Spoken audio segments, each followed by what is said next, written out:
Welcome to the Financial Freedom Mastermind Group podcast. Here we're all about breaking free from the 40 to 50-year work grind and accelerating our journey towards financial freedom. Join us every Wednesday at 7 p.m. Eastern as we explore different types of investments that can fast-track your path to financial independence. We serve as a hub for connecting with fellow members during our sessions so you can share successes, ask questions, and keep the momentum going.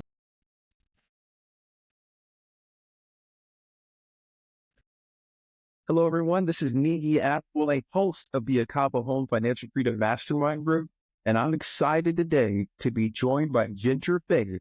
And Ginger's been a successful real estate investor for 30 years. She's also a real estate broker and the CEO of Golden Canyon Properties, where she's flipped over 52 houses, 2 of which were featured on HGTV. She's an Airbnb superhost, landlady, and banker. She bought her first profitable commercial real estate investment in 1994, and she's the founder of Your Wealth Network Meetup Group and the Women's Wealth Network in San Francisco Bay Area. As seen on Fox, CBS, NBC, Yahoo Finance, and now the Acaba Home Financial Freedom Mastermind Group. Ginger, welcome. We're happy to have you here. Yeah, happy to be here, Nate. Thanks for having me on today. Of course.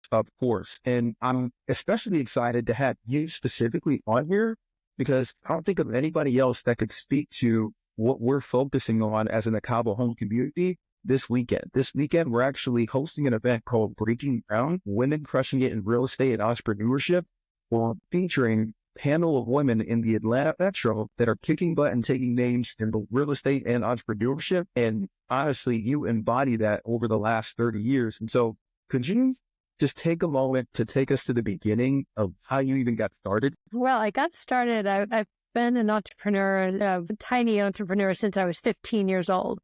I started off with a window cleaning business. I could make like $100 an hour cleaning commercial buildings and their windows. And so I started off that. And then I started another couple of businesses early on, and one of them took off and did really well. And then I started making money and decided I needed to figure out what to do with it. And so I started reading books, and I read a book called Nothing Down by Robert Allen. And he basically said, you can retire on rentals. And so I started learning about that, and I started getting involved, and I bought my first 6-family house in 1994. I lived in one of the units, and it cash flowed positively immediately. And then I got the bug and started to get involved and say, "Whoa, this is cool." What do it was a cool Victorian, had a widow's peak, and I made it into a painted lady. It went from looking like a haunted house to a painted lady.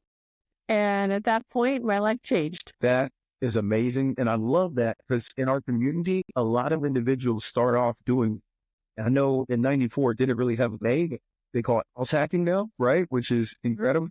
And so when you first bought that house, you mentioned that it started cash flowing immediately. What were some of the thoughts that were going through your head before you bought it? Were you nervous? Were you scared? I was too dumb to be scared.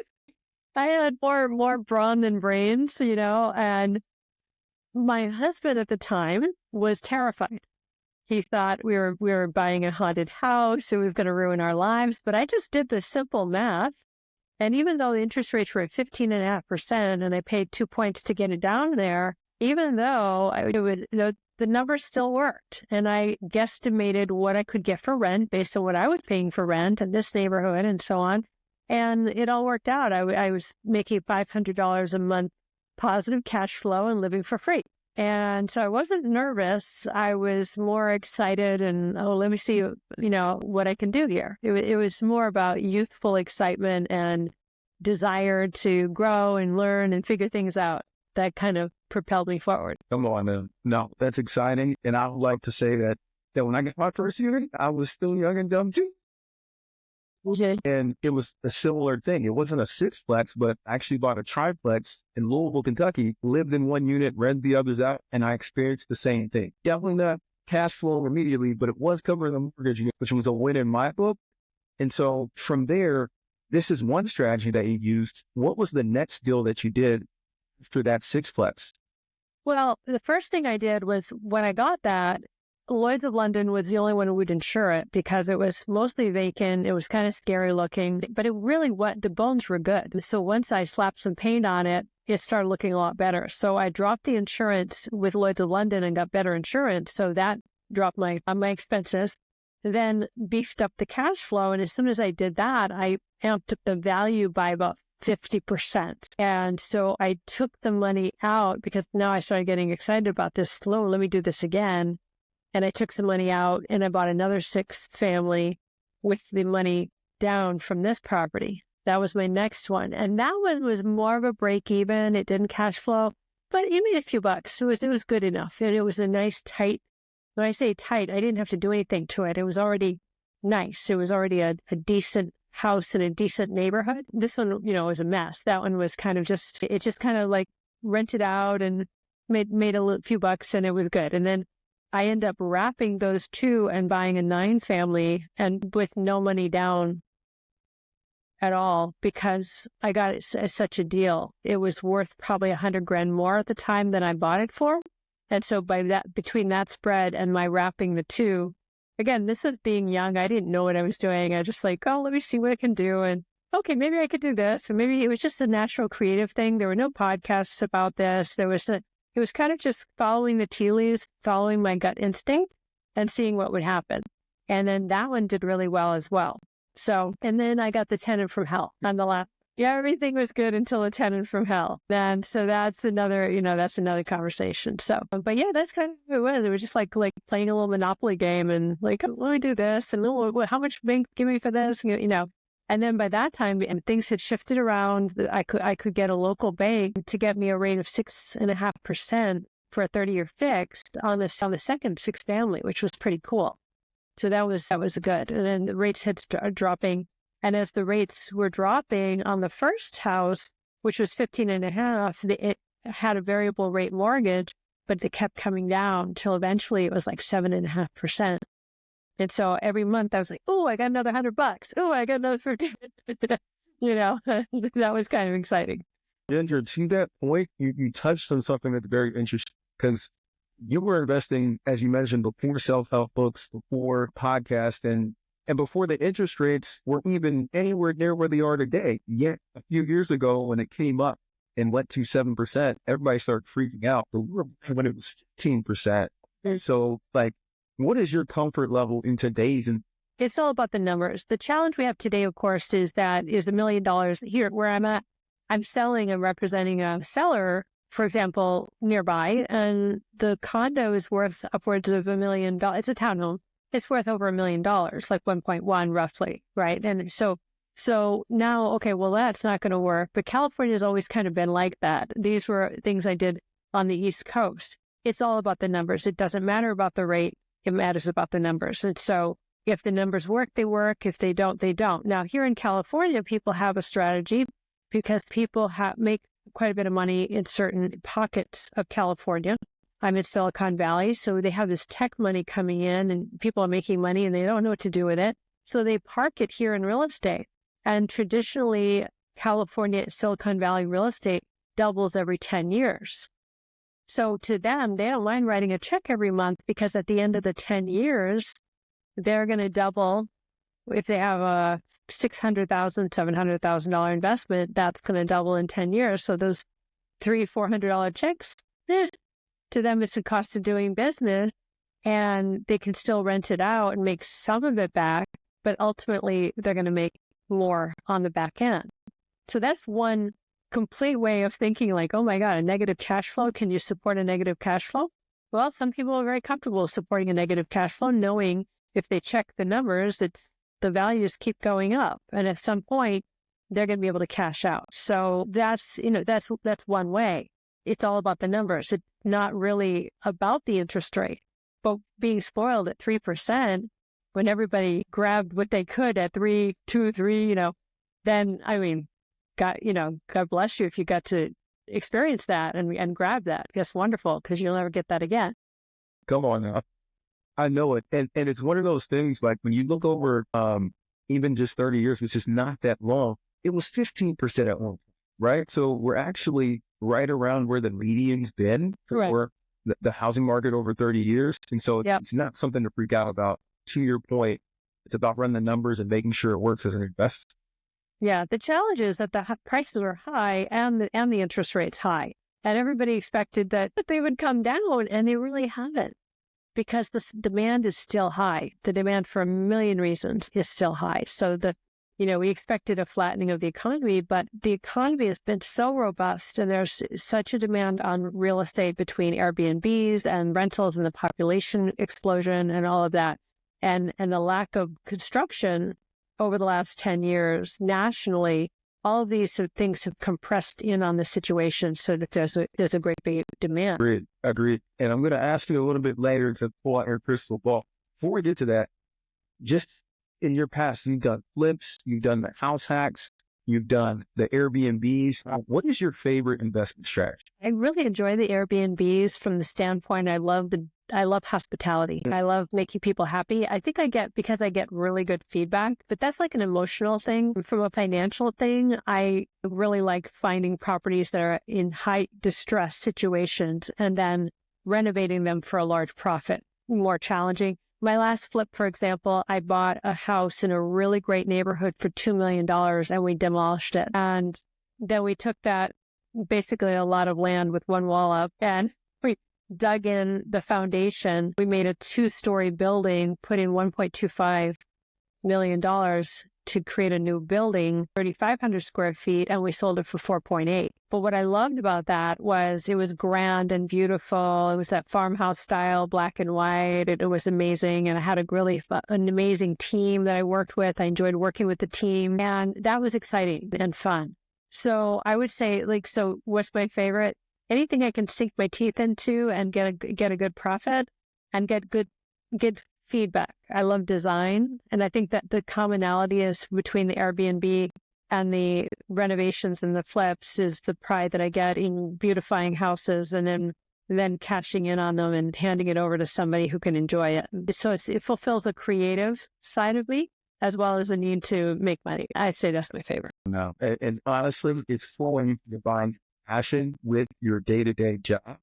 And it's a nice mix that you've created to be able to do both and do both well. And when you said $2 million to demolish a house, almost, I had to take a pause for a second. I'm like, man, it's different on the West Coast. We helped the client buy a $2 million house out here, and it was like 10,000 square foot, right? And nobody demolishing it. So this is, it's a little bit different price point. 800 square foot little Cracker Jack box of nothingness.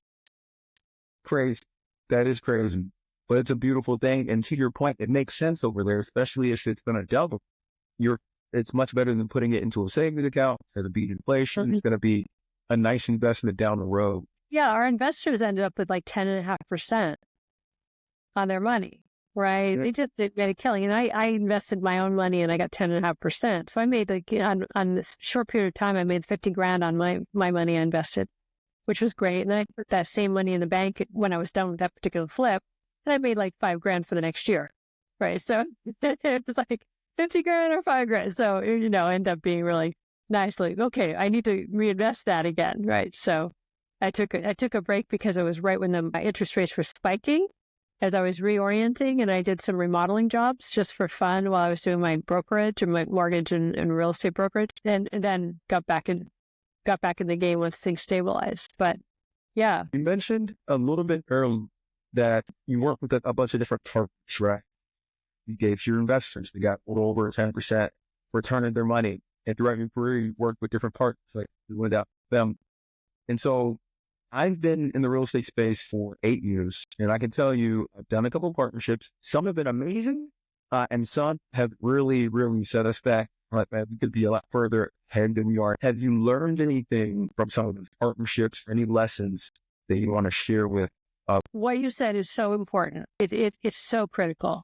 Okay, so Warren Buffett says before he works with anyone, they have to have energy, character, and integrity. And he says if they have energy, but they don't have. He basically says if they have no integrity and no skills and you want them to be lazy, you don't want them to have high energy.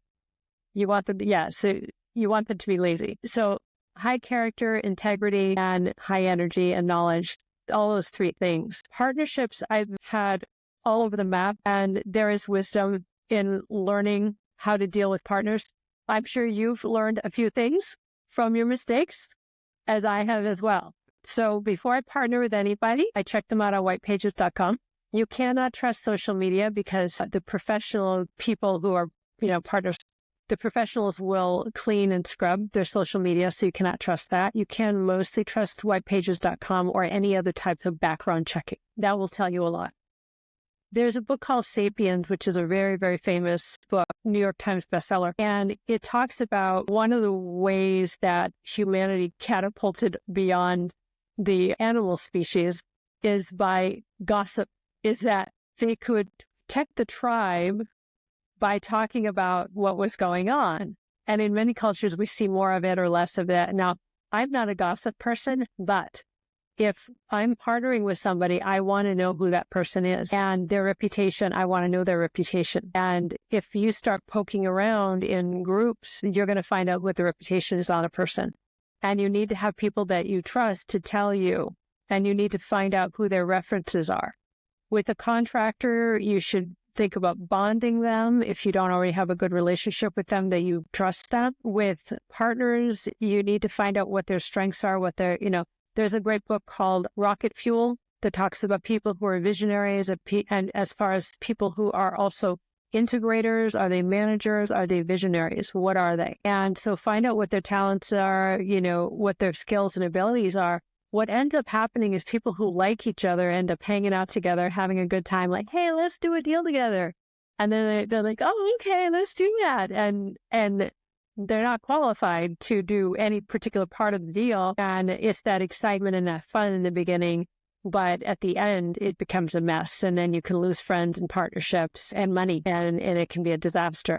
So it could be anything from you can get involved with a scammer to you can get involved with somebody who's incompetent to you can get involved with somebody who wants to do the right thing, but they don't know what they're doing. Anything can happen, and everything is happy in the beginning and it's very exciting in the beginning, but business is business and it's not happy hour. So my advice to anybody is to do a background check on anybody, find out who they are. Don't be lazy because this is so important. And don't trust anybody that just comes to you and they want to do a deal with you that you haven't vetted them. And be very, very, very careful when meeting people on Facebook or social media. The two biggest scammers I have come across were both people who were very, very active on Facebook and social media.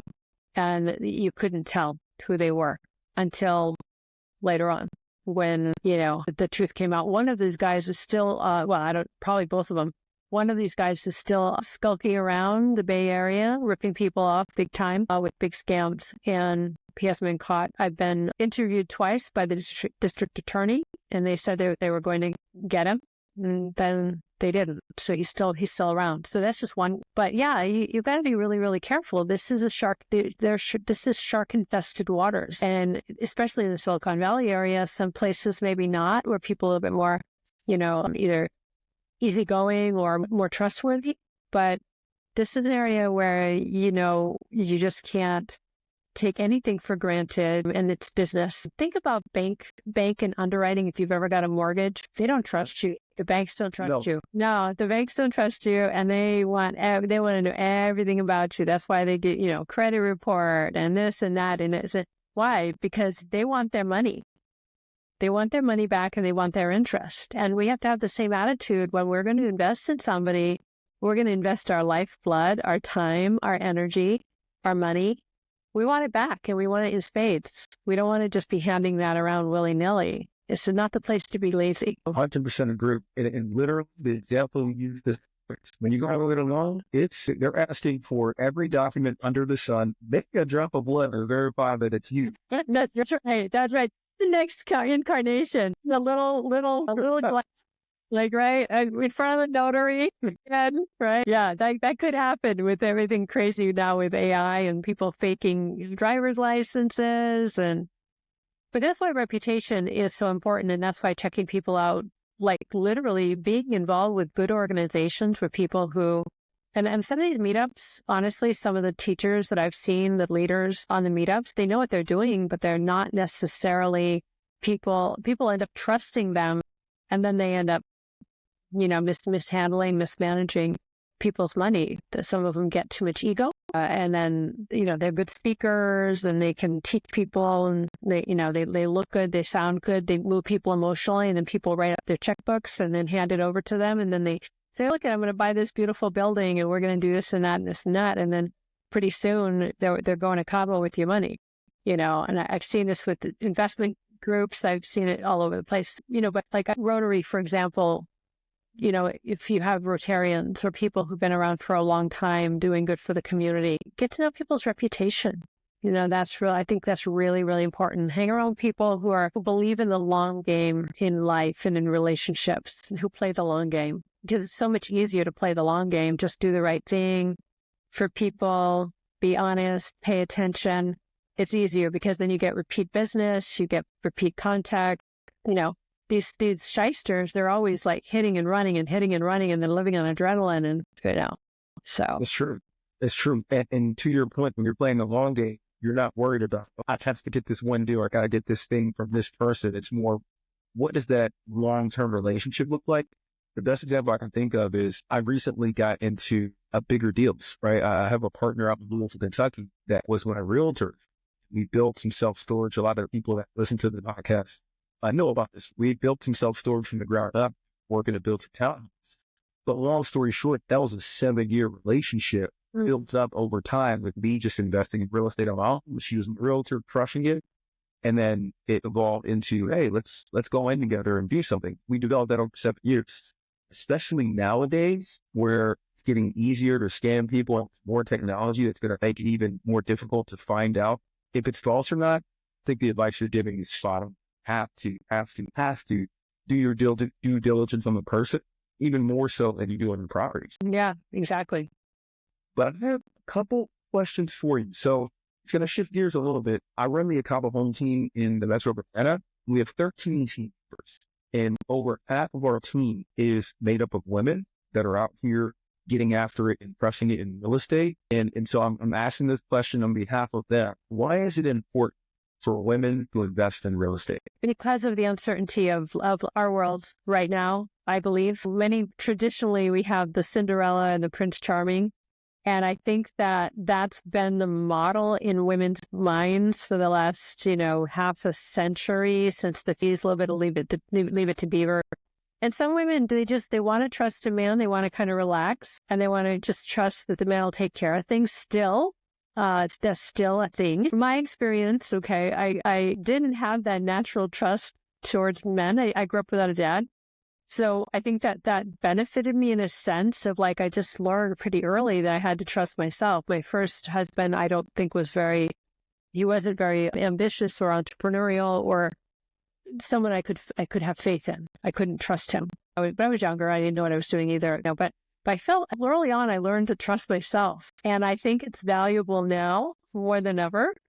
It's worked well for me. Sadly, I've had women who they go through divorce, the husband passes away, something terrible happens, and now they're alone and they have not taken that time to invest in themselves. They don't have a lot of money. And that, to me, that was not going to be me. I had a security need, and I had a need to take care of myself because I was the only person I could fully trust, even though I have had many trustworthy, wonderful relationships with men, for sure. And I do believe I can trust them, but I can't trust them more than I can trust me. Yeah. And I think that's the number one reason, is because what happens, what happens if something happens to your spouse or your job? I just never want to be vulnerable. I think that's my thing. I don't want to be vulnerable. I want to have my foundation strong and feel confident, because I feel with confidence, it's like Maslow's hierarchy of right? The pyramid. You want your bases you want food, clothing, shelter in place. You want to have that so that you can launch to the next level, and then you can launch and continue to grow. I've been very blessed that I thought this way naturally. For whatever reason, since my teens, I wanted to build on that foundation. So actually, when I went through a divorce, in my 20s, I had the real estate, and it was like pushing off cash flow. And I could take time. I squirreled away. I just had a business that I was working part-time, making full-time income. And I get squirreled away time to meditate, go to classes, do massages, go to the gym. I had time to do that because I had this pushing out, and it was a long, protracted divorce, not because of anything bad, but it was just nobody did anything. So I just had all that money coming in, and it helped to stabilize things while we were deciding what to do. And it was, it was peaceful, it was fine, but it ended up helping me to have all of that money coming in, and so I just feel like women need that today. I think women need that strength, support. Come on. Absolutely. And even so I've been married for about a year, a little over a year, but we dated for 4 years leading to that. And I encouraged my wife before we got married for us both to go buy a couple of houses, right? Because one, it just makes sense, right? You buy houses as a personal quote, and then when you get married, you can move in together and all that stuff. But it does do something for you to be able to point to an asset and say, hey, this has my name on it. This is right. Like, I wanted her to be able to feel that accomplishment, and for both of us to continue to grow that network jointly and on our own as well, which is awesome. And so a follow-up question to you, because I have a lot of individuals that I know of my life that are women, but may have gone through divorce, things of that nature, and not been as well set up as you. And so if somebody unfortunately has to go through that, maybe they're in their 40s, their 50s, how can they still become independent, wealthy after going through that later in life? Yeah, I love that question. I think that there's a lot of that going on right now. Okay. Well, first of all, people who go through that, it's devastating for them because they're not prepared, right? If you're saying that they're not set up, right? If you go through a divorce and you're in your 40s, 50s, it's devastating if you're not prepared. So sometimes women will try to grasp, they'll try to get as much as they can out of the divorce. I don't have any issue with that. Do whatever you need to do and negotiate to protect yourself, but that's fine. So you can have a foundation. But ultimately, this is about personal development. If you're going to get involved in the real estate and the entrepreneur space, it's about personal development. And so I highly recommend that people at that time just work on simplifying and getting their foundation strong. But I also think that you can compress time if you want to, and you can do more in 5 years than you've done in the last 20, if you just put your mind to it. And so I would recommend that people really, first of all, work on themselves emotionally, but then second of all, get involved with people who are doing things that are interesting, that are in the line of what is their own natural gifts. Get involved with people and learn and grow. But then ultimately, you need to have the attitude that the buck stops here. This is your life. You're the hero of your journey, that there's no Prince Charming going to save you. It's just, and they probably just figured that out. A little too late, they figured that out. But save yourself, like literally just save yourself and celebrate the fact that you can. We live in an abundant world, an abundant economy, even though things are crazy right now with inflation and unfortunately, but you know what? We can rise above. We can rise above it. We need to be tactical, strategic, prayerful. I think connecting to God, praying for guidance, divine guidance will go do wonders for you, and be very focused on what your goals are. And you can recover at any time. One thing is money likes movement. So you're not going to be sitting around, thinking about money and having it just appear. You got to go out and figure out ways and learn and grow and get things moving. And hang around women who are, like you say, crushing it. That women are willing to get out there and work. What are they doing? What are they not doing? What are they learning about? And start talking with them and getting ideas and be humble, learn and move and find some good mentors, but it's all available to you. There's no reason that a woman, just because the past does not equal the future. Absolutely not. And actually you can use your past as motivation, whatever that is. If you let the guy take over all the money and he ransacked and this happened to friends of mine. They've ransacked, that the man would ransack the bank accounts, and now they're left devastated. But through prayer, intention, healing, focus, strengthening, they can rise above. And I've seen it over and over again, and they can really blow their mind by what they can do. If you can pull yourself together emotionally, and really focus on developing your strength, your boundaries every single day, take care of yourself, work out at the gym, all of that, you can blow your mind on what you'll be able to accomplish in a short period of time. And I would encourage any woman to do that, to just say, you know what, it's me and me. He's not going to be around to save me. It's me and me, and let's just get to it. That is it. And it's about buckle down. And to your point, you mentioned something. You said over a 5-year period, you can accomplish a lot and really knock your own socks. And I remember looking at a quote, forget exactly where I saw it, but it said, people tend to overestimate what they can accomplish in you and severely underestimate what can be accomplished in 5 years. And I think it has to do with the pieces that you mentioned, combat, right? First year, making sure you're right there, praying, having faith. But then, and most importantly, right after that, going out there, right, getting out there and making moves, right? Making moves and getting better each day and taking care of yourself physically, mentally, spiritually, to make sure that you can make those strides to be that person that you want to get to. And then also a piece that you mentioned that I really like was just proximity, right? Getting around other people that are feeling it or crushing it, or listening to individuals like Ginger, who's had this wealth of knowledge, been through the ups and downs, and made it out on the other side, thriving, and take inspiration from that to know that it could be you as well. And so I really advise. Thank you. Yeah. I know it can be done. And I think it has to be done. I think that every human being has, God's put in us an indomitable spirit.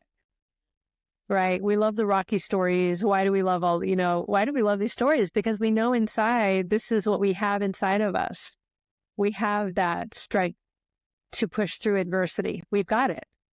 But when it's not exercised, we don't quite feel as good about ourselves. We don't feel as, and I think a lot of women find themselves trapped with it, after they go through a divorce, because they maybe know inside they're not living up to their potential. And that, I think that hurts us spiritually. So by, when I pass, hopefully when I'm very, very old, I want to believe that I've done my very best. I recently had a strange experience. I was on an airplane and we had to have an emergency evacuation about 3 weeks ago. Yeah, heads down, stay down, heads down, stay down, So there was an announcement at 38,000 feet in the air that we were going to have an emergency evacuation. And they smelled smoke in the cabin. And they said, folks, prepare for an emergency evacuation. I had just been talking to my fellow passenger who is from Brazil, as a Brazilian man, big guy, about adventures and World Heritage sites and bucket lists. And we were having this really dynamic and exciting conversation about travel. But his English wasn't it was good. But when the flight attendant said that, he said, "Did I hear that right?" I said, "Yeah, we need to prepare for an emergency evacuation." And they said in about 15 minutes, we're going to be landing the plane. Now, at that point, we didn't know anything. We knew smoke. We knew 38,000 feet landing the plane. We didn't know if it was going to be with slide. We didn't know if something was going to blow up. We didn't know anything. And I remember thinking about that and being calm. And I was like, well, I didn't get everything done I wanted to. I have a lot more to do, but I did the best I could. And I was completely calm. And he took my hand and he was shaking. He was like this young, big, strapping guy, and he was shaking, and I was calm. And then later on, he told me, because we landed safely, later on, he told me that when he felt that I was calm, he figured he could be calm. And then he prayed, and then he calmed down. And then eventually we were finding an airport, and we landed in the airport. But they still did the protocol, heads down, stay down, heads down, stay down. We didn't do, a water landing or any, in a field. They found an airport, they connected with that, and we ended up just doing a regular landing. And then we ended up going to the Ontario airport, and then the fire trucks were there, and they were checking out the thing. But, we didn't know, okay, is it going to blow up? What was going to happen? But that feeling of I did the best I could was interesting, because you don't know what you're going to experience unless you get into that type of thing. But I had a lot. I figure, well, everything I've been through, I have faith that I'll be okay on the other side. I knew that. I felt confident about that. I think that's something important for me, that I want to know that I'm doing the best that I can for myself every day. And every day is different. Some days damn, I wish I could have done better here or better there. I'm nope, you did the best you could. Really. just always putting out positivity in the world, working out, learning, keeping to my disciplines, and all of that. I think that we need that. We need that personal development, knowing that we're doing the best that we can. And definitely in the arena of real estate, investing in entrepreneurship. 100% agree. And, thankful and happy that you guys landed safe and that you're able to be here today. But the thoughts that came to you, I mean, it really resonates with me personally, because all you can control is control, right? The rest you got to kind of let it go. And as long as you know that you're doing your best day in and day out, that's what matters. It's more about the process than it is the result. Because if you're doing the right actions and taking the right steps, the results will come. And maybe this year, but within a new time frame, right? Or maybe 10, however long it takes, you will see the results of your efforts and do reap what you sow, right? And so that's confirmed. Yeah. And Ginger, I wanted to pivot to a couple last questions. We like to do kind of like a 3, 2, 1. And the first 3 is, what are 3 books that you would recommend to the audience that have been transformational? Well, I've read over 1,000 books, so that's not easy. Okay. And I'm like, every couple months, I'm like, this is the book of the year, right? This is the book of the year. So in the arena of money and entrepreneurship, well, first of all, I think Unlimited Power with Tony Robbins changed my life back in the day. His energy was amazing. And I believe that I could do anything, So that's, I would say, Unlimited Power, anything by Tony Robbins. His early stuff, his new stuff is fine. It's great. He's evolved. But his early stuff was rah, rah, rah, you can do it. And there's, so I think there's value in that. So I would say Unlimited Power was a pivotal book for me. I'm reading one right now. I love it. It's called Thou Shalt Prosper. And one of the things I've always appreciated and respected is that the Jewish community, globally, they've gone everywhere. They've gone to so many different nations. They lived everywhere, and they have solidarity, and they're always doing well financially. Like, why are Jews always making money? What are they doing that's different from other people, right? And this is a Jewish rabbi who wrote this book, Thou Shalt Prosper, and he extrapolates all of the principles that the Jews live by when it comes to money. And I think that is so interesting and fabulous, because I've always been fascinated, and then somebody recommended it. And then when I was reading it, I was blown away. So, for example, he mentions that there's, in the media, there's almost like a war on money and capitalism. Like, a lot of times you'll watch shows and it's the greedy capitalists that are ruining the small hometown, Or the investors buying everything up. Right. And they're always the bad guys. But if you look globally, there was a lot of poverty. We have a higher standard of living because of capitalism, and the Enron stories, which is like 1 in a million. But normally, I think we need to just disconnect from the brainwashing of the media. Like, there's bad capitalism and there's good capitalism. There's both, right? And I think we need to think our own thoughts regarding money. But that's one of the things he said, that there's this assault on the way people think about money. The Jews don't have that thought at all. They think money is beautiful. Money is great. This is how you feed your family. This is how we make things happen. They have a completely different attitude, and it's healthier and it's more alive. And so to me, I love that book. I'm about halfway through it. And so that's another one. And you said 3, right? 3 books? Please. 3 books? Okay. I'm taking notes. I'm ordering that one today. Yeah. I would highly recommend that one. And then let me think, another one. Right now I'm reading Investing in Retail Properties by Gary Rappaport, who owns a ton of really, really high-end retail properties in the West Virginia and Washington, D.C. area. And he's been doing it since the 70s. And I think if you're interested in that particular, which I am, I think that's a very good Bible to dive into. So those are 2 that I'm reading now, and then ones that's ancient and classic and that set the sails. Typically, at least one of the 3 I've read, I haven't read any. So I'm going to at least get one of these. I don't think the Tony some to listen to him or somebody kind of narrate that, but the Thou Shalt Prosper, or read that in my hands. Yeah. Shifting over to the 2, what are 2 people that you've met along the journey that have truly impacted where you've gone in your career? My therapist, Rachel Smith, she loved me. She was the first woman who loved me. I came from a dysfunctional family, but she really healed a lot in me, helped me so much. So I would say that was huge. And then somebody who's my friend to this day, his name is Rob, and I met him in 1997 while we were both going to a neurolinguistic programming NLP boot camp for 1 month in Winter Park, Colorado. And I learned about NLP through Tony Robbins, and it helped to change my life. Some of the techniques were amazing, so I wanted to learn more. So I took off a month, and then I met Rob, and he has been instrumental. And he's an accountant, a successful day trader, and has a Mormon elder, and he just had a good philosophy of living and thinking.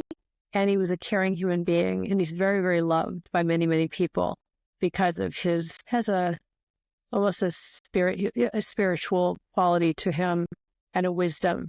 And he helped me a lot. And I'm forever grateful. And we're still friends today. So that's great.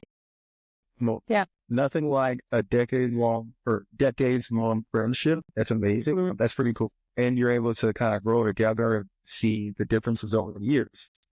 And the last one is, what is one piece of advice you would give to the 20-year-old to get to where you got to today, or even 20-year-old Ginger? Trust yourself. Trust yourself. You're stronger than you think. Yeah, I really wish I could get that. I could have got that. Trust yourself.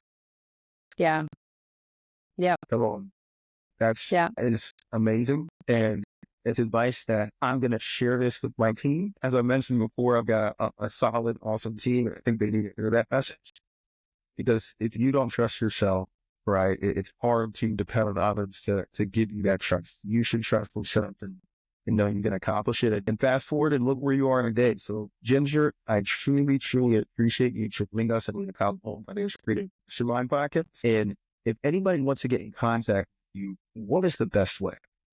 It's pretty simple. I'm on a lot of the social media. So Ginger Crystal Faith. I think I'm the only Ginger Crystal Faith real estate entrepreneur broker in the world. And so I'm on Facebook. I post things on Facebook every day. I have a presence on social media, and I've got a YouTube channel with about a little over 100 videos over the last few years. And just Ginger Crystal Faith, just reach out to me and leave me a message.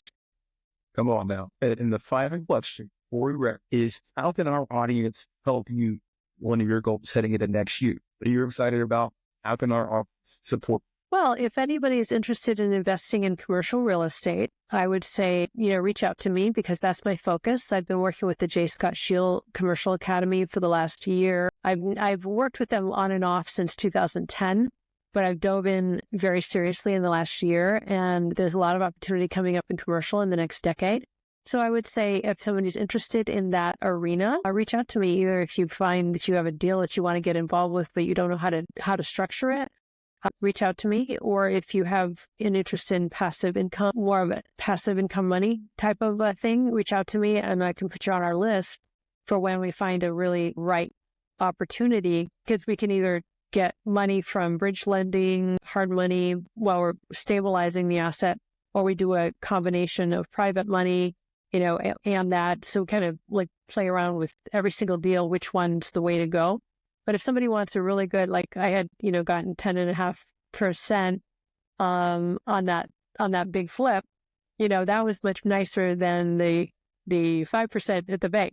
And even 5% now is like a big deal to get 5%. So I put my own money in the deals, and then, use other investors to get, income. So if somebody wants income, or if they find that they're interested in locking down a commercial deal, they don't know how to do it, reach out to me. We can see if somebody in our team can help. Done. And we will definitely put Ginger's contact into the show notes. And Ginger, again, I can't thank you enough for joining us on this beautiful Thursday. And I hope that you have an awesome rest. You too, Nate. Thank you so much. Pleasure to be here. Join us every Wednesday at 7 p.m. Eastern as we explore different types of investments that can fast track your path to financial independence.